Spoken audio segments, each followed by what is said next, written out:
Welcome back into the ether. I'm Rowena Etheridge. You know me, or rather you know the voice. And the ether, well, it's always been there. The hum between stations, the draft beneath the door, the places where stories wait.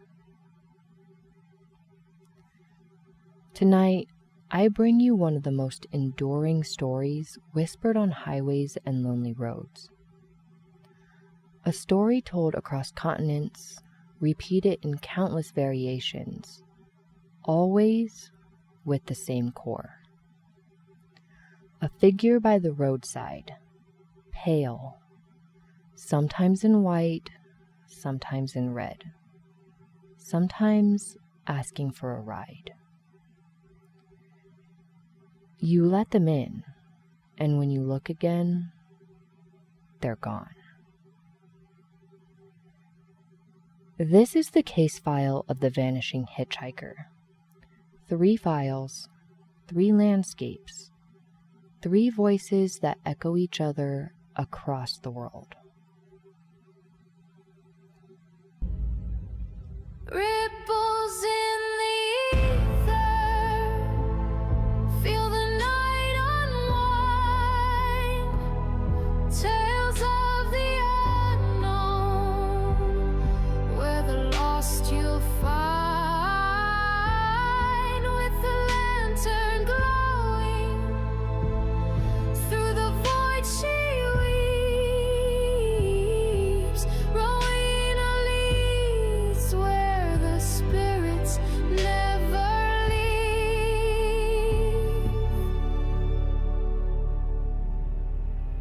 Our first file opens in Chicago. The year is 1934. The Great Depression was biting down hard on the city, but even in desperate times, people found escape. They danced. Ballrooms like the Willowbrook and the O. Henry Ballroom lit up the nights along Archer Avenue.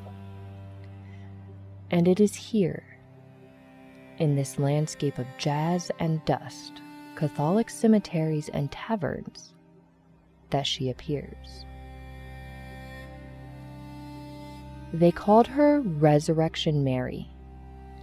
Witnesses describe her as a young woman, blonde, dressed in a light-colored ball gown, sometimes with dancing shoes, sometimes with a clutch purse. Always luminous, but sad. She is seen walking along Archer Avenue, usually between the O. Henry Ballroom and the Resurrection Cemetery. Sometimes she accepts a ride, sometimes she asks to be let out near the cemetery gates. And always, she disappears before the driver sees her step out. The earliest published sightings date to the mid-1930s, and by the 1940s, the Chicago Tribune and local papers had already noted Archer Avenue's strange girl. One of the most famous witnesses, Jerry Paulus, claimed he danced with Mary at the O. Henry in the 1930s. He remembered her hands as cold, her skin pale, and when he offered to drive her home, she directed him down Archer, and then vanished near the cemetery. By the 1970s, reports became so frequent that police themselves patrolled Archer Avenue, sometimes stopping when drivers swore they struck a girl with their car, only to find no body.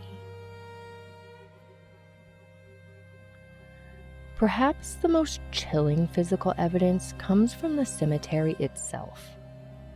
In 1976, workers reported finding the front gates scorched and bent, as though someone or something had grasped the iron bars with searing heat. The cemetery denied vandalism, but locals whispered Mary had reached out. Folklorists noted that Resurrection Mary fits neatly into the global white lady archetype, a restless female spirit tied to roads, dancing, and sudden death. Catholic cemeteries across immigrant Chicago gave fertile ground for such a legend to grow. But there are real names behind the myth. Some link Mary to Anna Norcus, a young woman killed in a 1927 car accident on her way home from the O. Henry.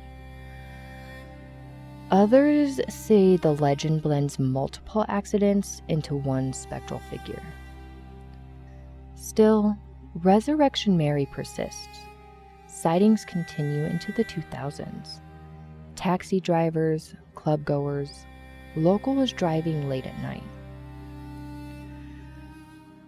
Chicago's highways are loud and lit now, but some still swear they see a pale figure at the side of Archer Avenue, hand raised, waiting for a ride she never finishes. Our second file begins not in America, but in South Africa. Easter weekend 1968.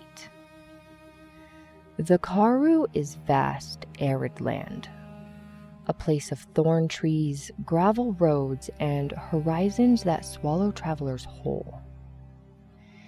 It was near the small town of Uniondale, along the Barnardus-Wilmore Road, that tragedy struck. Two young lovers, Maria and her fiancé, were driving when their car overturned. Tragically, Maria was killed instantly. Her fiancé did survive. That might have been the end, but within a decade, motorists began to whisper. In 1973, a motorcyclist stopped along the road claiming a young woman asked him for a ride. She climbed on the back of his bike, and as he rode, he felt her arms tighten around him. Then, just as suddenly, she was gone. Over the following years, similar reports multiplied. Always Easter weekend, always a woman in white or pale clothing, always vanishing mid-journey.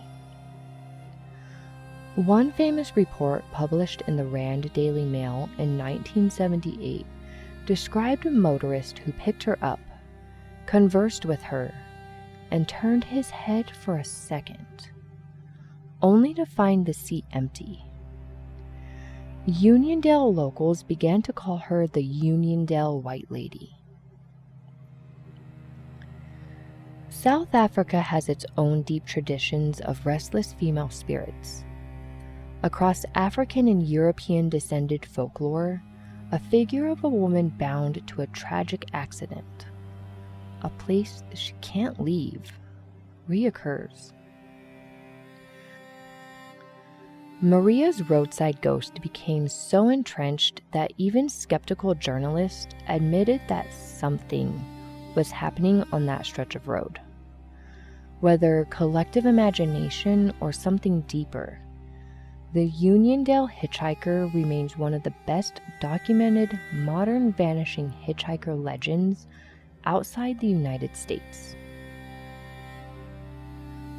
Our third file takes us to Japan and a darker thread of vanishing hitchhikers.